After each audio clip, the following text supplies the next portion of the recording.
وکړم چې زمونږ شاعري داسې ده چې ډېر سیاست میاست نشته پکې چې څرنګه په خوله خبرې کوو هغه په شاعري کې هم کوو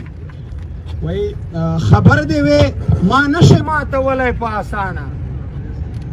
خبر دې وې ما نشې ماتولی په اسانه زه نر علي وزیر یمه د تور پنجاب زندانه او قاتل روانور ارتې تڼۍ ځي په پروټوکول کې قاتل روانور ارتې تڼۍ ځي په پروټوکول کې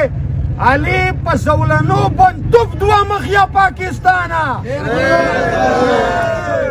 قاتل روانور ارتې تڼۍ ځي په پروټوکول کې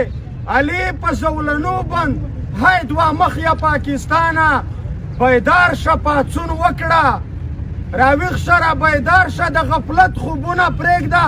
بیدار شه دا د وخت واوره لره اوبر افغانه او وزیره ګیلمنه له دشمن به حساب اخلو وزیره ګیلمنه له دشمن به حساب اخلو په هر حال له نجیبه تر عارف او تر ارمانه او دا یو شعر د غورځنګ ملګرو ته په اخري کې ډالې کوم وایي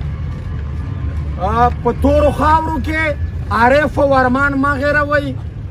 په تورو خاورو کې عارف او ارمان مه هېروئ په زنځیرونو کې بندي انیف جان مه هېروئ د ځانځانې خبرې پرېږدئ د غورځنګ ملګرو د خړ کمر او د وڼه شهیدان مه هېروئ هغه چې تاسو ته یې سترګې دي په تمه ناست دي د وطن کونډې بورې خوار یتیمان مه هېروئ خیر دی په ښه ورځ یې تپوس مه کوئ زار ملګرو خو چې د ننګ ځای وي پښتون ګیلمان مه هېروئ